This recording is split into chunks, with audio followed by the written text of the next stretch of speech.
Consumer prices increased 7.9% in February compared with the year earlier, according to the federal government's latest estimate, the fastest inflation surge since the early 1980s.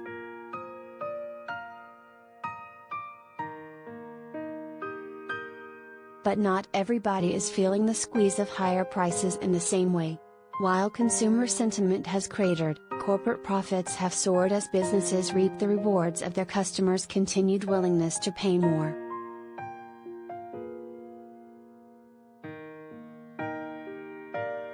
The top 30 companies in the major industry categories of the Consumer Price Index have raised prices while collectively boosting their profits by $151 billion, according to the liberal watchdog group Accountable U.S., which compared the firm's latest yearly and quarterly earnings reports with the previous year's filings.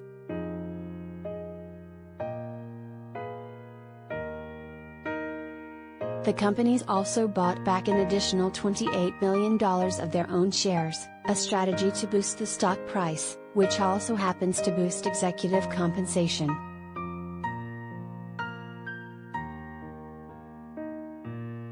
These companies would have consumers believe they marked up prices just to keep up with outside costs, but the tens of billions in extra profits and generous giveaways to investors last year show otherwise, Accountable U.S. President Kyle Herrick said in a statement.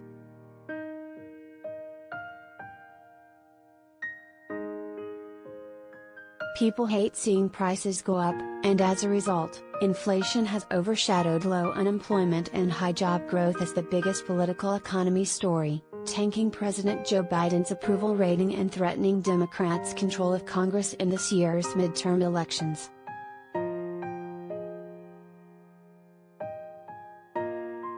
Republicans have blamed higher prices on the American Rescue Plan, the $1.9 trillion pandemic relief bill Democrats passed this time last year, boosting the spending power of most American households with $1,400 checks.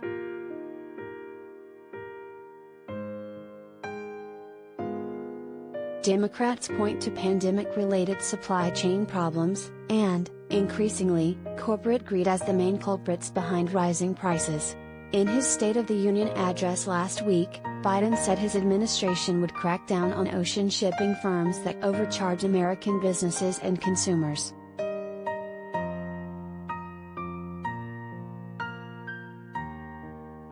And this week, Biden warned oil and gas companies not to use the war in Ukraine as an excuse to raise prices too high.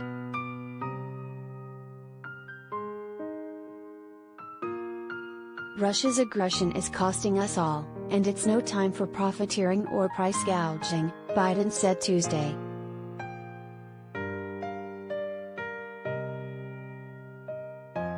On Capitol Hill, the House Financial Services Committee, chaired by Representative Maxine Waters, Democrat California, devoted an entire hearing Tuesday to corporate profiteering.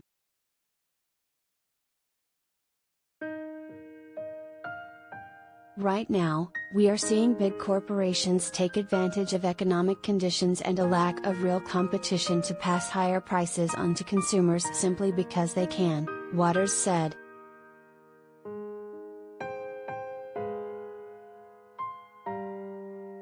Representative Patrick McHenry, RNC, the top Republican on the committee, said Democrats were just trying to distract from the impact of the rescue plan, and defended corporations against charges of profiteering.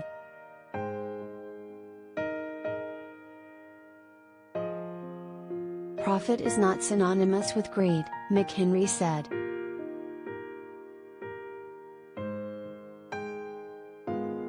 The Accountable U.S. report is an effort to back up the argument that higher prices are more of a deliberate corporate choice than an economic phenomenon that forces companies to share the burden of higher costs with their customers.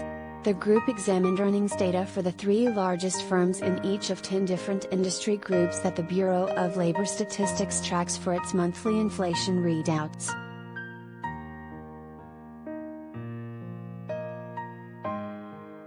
The 3 biggest firms in the food-at-home category, for instance, Walmart, Kroger and Costco, saw their net incomes rise by a combined $238 million. Grocery prices were up 8.6% in February, compared with the previous year, the Bureau of Labor Statistics announced Tuesday.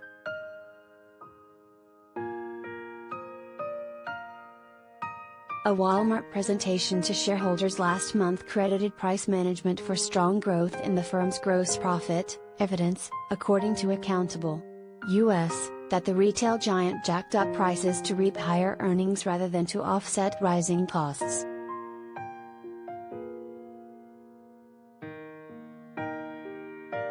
Despite what they claim, these highly profitable businesses do have a choice, and they're choosing to fatten their bottom line rather than keep consumer prices stable, Carrick said.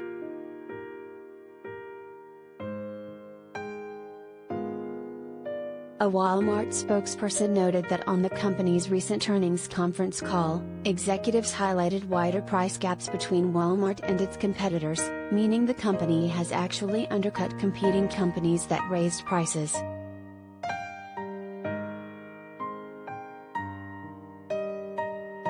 This is all about making sure the customers see value at a time when prices are rising in so many parts of the economy. Being able to offer a customer value and fight inflation is what we do, Walmart CEO John Furner said.